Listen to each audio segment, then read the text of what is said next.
Hello दोस्तों, doctor Bhimrao Ambedkar Jayanti की आप सभी को हार्दिक शुभकामनाएं। और मैं ये स्पीच बताने से पहले सभी वक्ताओं संचालकों को एक बात ज़रूर कहूँगा कि अगर आप एक अच्छे संचालक वक्ता बनना चाहते हैं तो सबसे पहले बाबा साहब के जीवन को ही हम लोग अपना लें, उनको प्रेरणा माने। उनका जीवन वास्तव में ही प्रेरणादायक है। उन्हें अपना आदर्श मानते हुए उनको पढ़ें और प्रेरित होकर कुछ अच्छा बोलें, जीवन में अच्छे काम करें। कर्मों से बनता है वजूद आदमी का, जाति तो नकली पहचान है। कर्मों से बनता है वजूद आदमी का, जाति तो नकली पहचान है। अगर ऊंची जाति से ही होती श्रेष्ठता तो बताइए बाबा साहब आज क्यों महान हैं। सर्वप्रथम आप सभी को बाबा साहब अम्बेडकर के जन्मदिन की हार्दिक शुभकामनाएं। आज के इस कार्यक्रम में उपस्थित मुख्य अतिथि, विशिष्ट अतिथि एवं युवा शक्ति का अभिनंदन करता हूं। जैसा कि आप सभी जानते हैं कि आज का दिन हमारे लिए प्रेरणा का दिन है। जब भी हम लोग किसी महापुरुष, किसी युग निर्माता को किसी विशेष दिन याद करते हैं तो मन में प्रेरणा जन्म लेती है। आज एक ऐसे युग पुरुष की जयंती है जिसने भारतवर्ष को ही नहीं पूरे विश्व को अपनी प्रतिभा, अपने कार्यों से अचंभित कर दिया। बाबा साहेब का पहला नारा था शिक्षित बनो, संगठित बनो, क्योंकि उन्होंने स्वयं अपनी शैक्षणिक योग्यता और प्रतिभा से ही अपना वजूद बनाया। उच्च शिक्षा के बल पर वो दलित, पिछड़ों, वंचितों, मजदूरों के हितों के लिए कुछ कर पाए। अगर वह शिक्षित ना होते तो क्या संविधान सभा में शामिल हो पाते? नहीं। अगर शामिल हो भी जाते तो शिक्षा, भाषा, कानून की जानकारी के अभाव में संविधान ना लिख पाते। इसलिए सबसे पहले तो हम उनको प्रेरणा स्रोत मानते हुए अपने आप को शिक्षित करें, ज्ञानवान बने। विषम परिस्थितियों में भी बेहतर सीख कर गरीबी के दुष्चक्र से निकल सकते हैं। विषम परिस्थितियों में भी बेहतर सीखकर गरीबी के दुष्चक्र से निकल सकते हैं। शिक्षा वो शक्तिशाली हथियार है दोस्तों, जिससे हम दुनिया बदल सकते हैं। एकता की ताकत को समझकर संगठित रहें।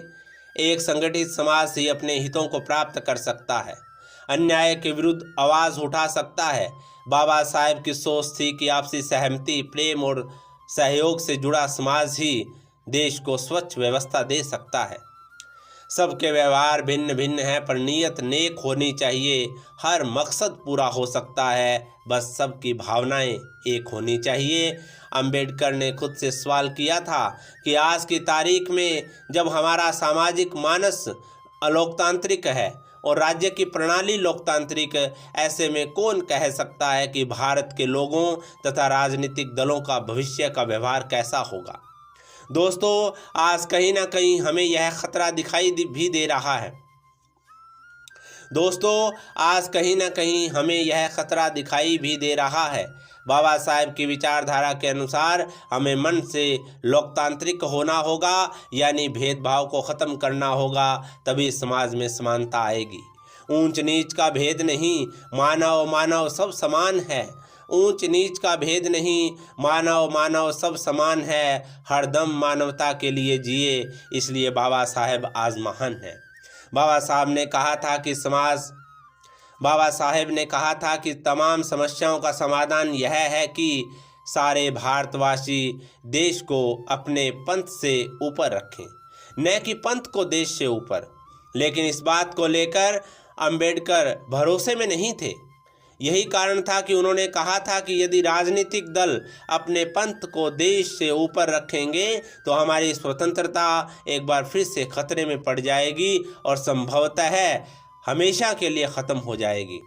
आओ हम सब मिलकर बाबा साहब की विचारधारा और सोच को गले लगाएं, अपने आप को शिक्षित, संगठित और स्वावलंबी बनाकर समाज के लिए कुछ करें। बाबा साहेब की विरासत को उज्ज्वल करें ताकि भारत देश में इंसान इंसान से प्यार करे।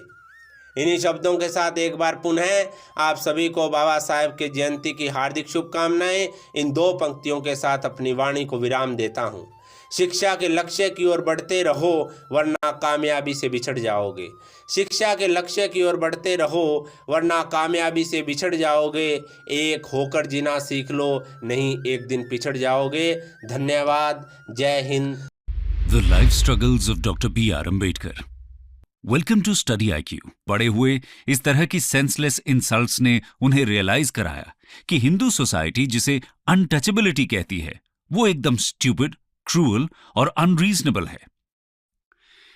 उनकी बहन को उनका हेयर कट घर पर ही करना पड़ता था क्योंकि गांव के बाबर्स को एक अनटचेबल द्वारा पोल्यूट होने से डर लगता था। अगर भीम अपनी सिस्टर से पूछते कि वो अनटचेबल्स क्यों हैं, तो उनके पास एक ही जवाब होता था कि ऐसा हमेशा से होता आया है। भीम इस जवाब से संतुष्ट नहीं थे। वो जानते थे कि ऐसा हमेशा होता रहा है का ये मतलब नहीं है कि इसके पीछे कोई जस्ट रीजन है या आगे भी ऐसे ही होते रहना चाहिए। ये सब चेंज हो सकता है। ये तो बात हुई भीमराव जी के कास्टिज्म के साथ कुछ शुरुआती अनुभवों की। आगे बढ़ते हैं और देखते हैं कि स्टडीज में उनका परफॉर्मेंस किस तरह का रहता है। An outstanding scholar. भीम की किस्मत कुछ मायनों में अच्छी भी थी। स्कूल में एक टीचर थे जो हाई कास्ट का होने के बावजूद भीम को काफी पसंद करते थे। उनका नाम था कृष्णाजी केशव अंबेडकर। वो भीम की काबिलियत पहचानते हुए उनके अच्छे काम की तारीफ करते थे और उन्हें प्रोत्साहित करते थे। इन्होंने ही भीम का लास्ट नेम अपने खुद के सरनेम अंबेडकर में चेंज किया। इससे पहले स्कूल में भीम का सरनेम उनके फादर ने अंबा दावे कर रजिस्टर कराया था, जिसका अर्थ था कि ये अपने नेटिव विलेज अंबा दावे से आते हैं। दोस्तों, जब भीम के फादर ने दोबारा शादी का फैसला किया तो भीम काफी दुखी हो जाते हैं। वो अभी भी अपनी मदर को काफी मिस करते थे। ऐसे में वो यहां से बॉम्बे भाग जाना चाहते थे और इसके लिए उन्होंने अपनी आंटी का पर्स चुराने का फैसला किया। फाइनली जब उनके हाथ ये पर्स लगा तो उसमें सिर्फ एक छोटा सा सिक्का ही था। भीम को काफी शर्मिंदगी महसूस हुई। उन्होंने उस कॉइन को वापस रखा और खुद से एक वादा किया कि वो पढ़ाई में खूब मेहनत करेंगे और इंडिपेंडेंट बनेंगे। और अपनी कड़ी मेहनत से जल्द ही वो सबकी तारीफ का पात्र बन गए और सभी टीचर्स का दिल उन्होंने जीत लिया। इसके बाद टीचर्स भीम के फादर रामजी से आग्रह करते हैं कि अपने बेटे भीम को वो बेस्ट एजुकेशन दें। इनके कहने पर रामजी अपनी फैमिली के साथ बॉम्बे मूव कर जाते हैं। यहां इन्हें एक ऐसे एरिया में रहना पड़ता है जहां गरीब से गरीब लोग रहा करते थे, और वो भी सिर्फ एक छोटे से कमरे में। लेकिन भीम इंडिया के one of the best schools Elphinstone high school में दाखिला ले पाते हैं। एक छोटे से रूम में पूरे परिवार के एक साथ रहने की वजह से वो बहुत क्राउडेड फील होता था और बाहर स्ट्रीट्स भी बहुत नॉइजी हुआ करती थी। इसलिए भीम स्कूल से आने के बाद सो जाया करते थे और फिर उनके फादर सुबह 2 बजे इन्हें उठाया करते थे। उस समय सब शांत होता था और भीम अपना होमवर्क और पढ़ाई पीसफुली कर सकते थे। इस बड़े शहर में जहां लाइफ विलेजेस से ज्यादा मॉडर्न थी, भीम पाते हैं कि उन्हें अभी भी अनटचेबल बोला जाता है और ऐसे ट्रीट किया जाता है जैसे कि वो बहुत अलग और खराब हैं। यहां तक कि उनके फेमस स्कूल में भी ऐसा होता था। एक दिन टीचर ने उन्हें सम सॉल्व करने के लिए ब्लैक बोर्ड के पास बुलाया। इस पर क्लास के बाकी सभी लड़के एकदम से खड़े हो गए और नाराजगी दिखाने लगे, क्योंकि ब्लैक बोर्ड के पीछे उनके लंच बॉक्सेस रखे हुए थे और उनका मानना था कि भीम उनके खाने को पोल्यूट कर देंगे। और जब भीम संस्कृत की शिक्षा लेना चाहते थे तो उन्हें कहा जाता है कि ये अनटचेबल्स के लिए फॉरबिडन है, इसलिए उन्हें पर्शियन पढ़नी पड़ती है। हालांकि आगे चलकर उन्होंने खुद से संस्कृत को भी सीखा। खैर, इसी बीच 17 साल की एज में भीम ने मैट्रिकुलेशन एग्जाम पास कर लिया। अपनी कम्युनिटी से वो ऐसा करने वाले पहले इंसान थे। उस समय अर्ली मैरिजेस कॉमन हुआ करती थी, तो इसी साल भीम की शादी रमाबाई से कर दी गई। भीम ने पढ़ाई में अपनी मेहनत जारी रखी और नेक्स्ट इंटरमीडिएट एग्जामिनेशन डिस्टिंक्शन के साथ पास किया। लेकिन अब इससे आगे रामजी स्कूल फीस पे करने में असमर्थ महसूस कर रहे थे। ऐसे में भीम के एक शुभचिंतक ने बड़ौदा के महाराजा गायकवाड़ को भीम की रिकमेंडेशन भेजी। शाहू महाराज ने इन्हें मंथली स्कॉलरशिप ग्रांट कर दी।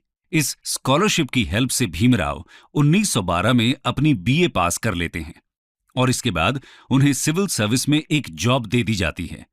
लेकिन सिर्फ 2 हफ्तों के बाद ही उन्हें वापस बॉम्बे अपने घर जाना पड़ता है, क्योंकि रामजी बहुत बीमार पड़ गए थे और कुछ समय बाद ही उनका स्वर्गवास हो जाता है। इसके बाद 1913 में दोस्तों भीमराव को आगे पढ़ने का मौका मिलता है। दरअसल बड़ौदा के महाराजा एक स्कीम शुरू करते हैं जिसके तहत कुछ आउटस्टैंडिंग स्कॉलर्स को फर्दर स्टडीज के लिए अब्रॉड भेजा जाना था। भीमराव भी इसमें सिलेक्ट किए जाते हैं, लेकिन उन्हें एक अग्रीमेंट साइन करना पड़ता है जिसके अनुसार अपनी स्टडीज फिनिश करने के बाद 10 साल इन्हें बड़ौदा स्टेट को सर्व करना था। इस तरह 1913 में भीमराव यूएसए चले जाते हैं और न्यूयॉर्क में स्थित वर्ल्ड फेमस कोलंबिया यूनिवर्सिटी से पढ़ाई करते हैं। इनके मेन सब्जेक्ट्स इकोनॉमिक्स और सोशियोलॉजी थे। 2 साल के अंदर वो एमए की डिग्री हासिल कर लेते हैं और अगले ही साल अपनी पीएचडी थीसिस भी कंप्लीट कर लेते हैं। इसके बाद वो कोलंबिया छोड़कर इंग्लैंड चले जाते हैं और वहां London school of economics join कर लेते हैं।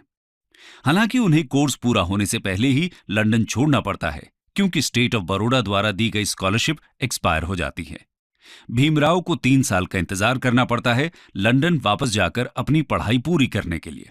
खैर, उससे पहले बात करते हैं वापस इंडिया आकर उनके किस तरह के एक्सपीरियंसेस रहते हैं। रिटर्न टू इंडिया, नाइटमेयर इन बड़ौदा। दोस्तों, जैसा कि तय हुआ था, भीमराव बड़ौदा को सर्व करने के लिए वापस आ जाते हैं। उन्हें बड़ौदा सिविल सर्विस में एक शानदार जॉब दी जाती है। भीमराव के पास अब डॉक्टरेट की उपाधि थी और एक टॉप जॉब के लिए वो ट्रेन हो रहे थे। लेकिन इस सब के बाद भी उन्हें हिंदू कास्ट सिस्टम के वर्स्ट फीचर्स का सामना करना पड़ता है। ये अब और ज्यादा मुश्किल था क्योंकि वो पिछले 4 साल से देश से बाहर रह रहे थे, अनटचेबल के लेबल से एकदम फ्री और दूर। जिस ऑफिस में वो काम कर रहे थे वहां कोई भी उन्हें फाइल्स और पेपर्स हाथ में नहीं देता था। सर्वेंट उनकी डेस्क पर फाइल्स फेंक दिया करता था, ना ही उन्हें पीने के लिए पानी दिया जाता था। रिस्पेक्ट देना तो बहुत दूर की बात है, और ये सब सिर्फ और सिर्फ उनकी कास्ट की वजह से। भीमराव जी को रूम के लिए बहुत से होटल्स के चक्कर लगाने पड़ते हैं, लेकिन कोई भी उन्हें रूम देने के लिए तैयार नहीं होता। आखिर में उन्हें एक पारसी गेस्ट हाउस में रहने की जगह मिलती है, और वो भी तब जब उन्होंने अपनी कास्ट को सीक्रेट रखने का फैसला कर लिया था। यहां उन्हें बहुत ही अनकंफर्टेबल कंडीशंस में रहना पड़ता है। भीमराव जी उम्मीद कर रहे थे कि अपनी सिविल सर्विस जॉब के थ्रू वो रहने के लिए कोई और जगह जल्द ही ढूंढ लेंगे। लेकिन इससे पहले ही एक दिन सुबह जब वो काम के लिए निकल ही रहे थे, गुस्साए हुए लोगों का एक गैंग उनके कमरे के बाहर लाठियों के साथ खड़ा था। ये लोग भीमराव जी पर होटल को पोल्यूट करने का इल्जाम लगाते हैं और धमकी देते हैं कि शाम तक यहां से निकल जाएं, वरना ऐसे में भीमराव क्या करते? वो बहुत ही मिजरेबल और रिजेक्टेड फील करते हैं। कोई और चॉइस न होने के कारण नई जॉब के सिर्फ 12 दिन बाद ही उन्हें बॉम्बे वापस लौटना पड़ता है। बॉम्बे में वो एक छोटा सा बिजनेस शुरू करने की कोशिश करते हैं जिसमें वो लोगों को इन्वेस्टमेंट पर एडवाइस देते हैं।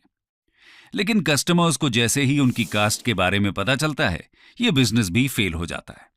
यानी काबिलियत भले ही कितनी भी हो, सिर्फ एक कास्ट के लेबल की वजह से भीमराव जी को हर जगह अवहेलना और तिरस्कार का सामना करना पड़ रहा था।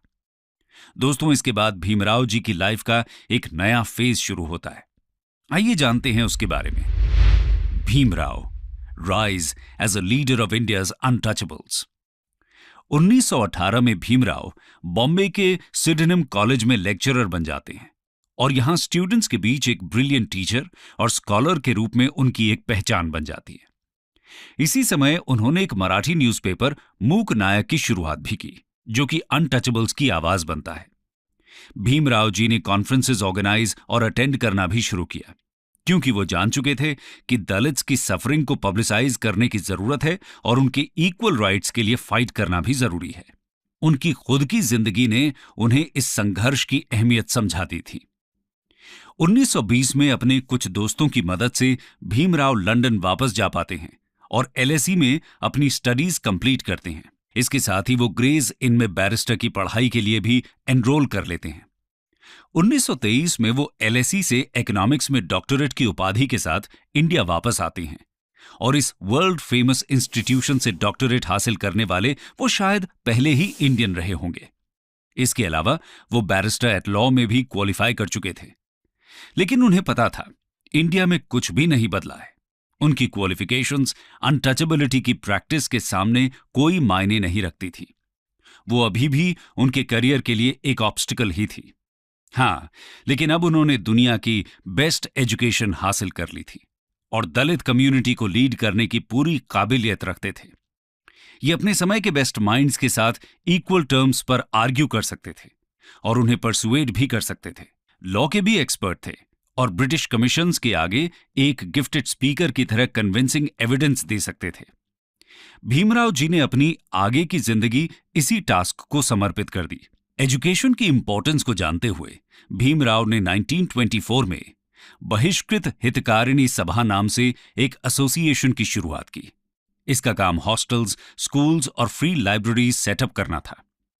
इसके बाद 1927 में महाड़ सत्याग्रह हो, राउंड टेबल कॉन्फ्रेंसेस में पार्टिसिपेट करना हो या कंस्टिट्यूएंट असेंबली में दलित राइट्स को इंश्योर करना, भीमराव जी ने दलित्स की इमेंसिपेशन के लिए ही काम किया। कंक्लूजन। दोस्तों, ये थी कहानी एक ऐसे संघर्ष की जिसने पूरी दलित कम्युनिटी को आगे चलकर प्रेरित किया। डॉक्टर भीमराव अंबेडकर न सिर्फ दलित्स के लीडर बने, बल्कि सभी वल्नरेबल कम्युनिटीज के राइट्स की बात उन्होंने की। वो वुमेन राइट्स के एक बड़े पक्षधर थे। उन्होंने अपने जीवन में आई कठिनाइयों से कभी हार नहीं मानी, बल्कि उन्हीं की प्रेरणा से एक लीडर के रूप में खुद को विकसित किया। ऐसी महान शख्सियत को आज उनकी जयंती पर हमारा शत शत नमन।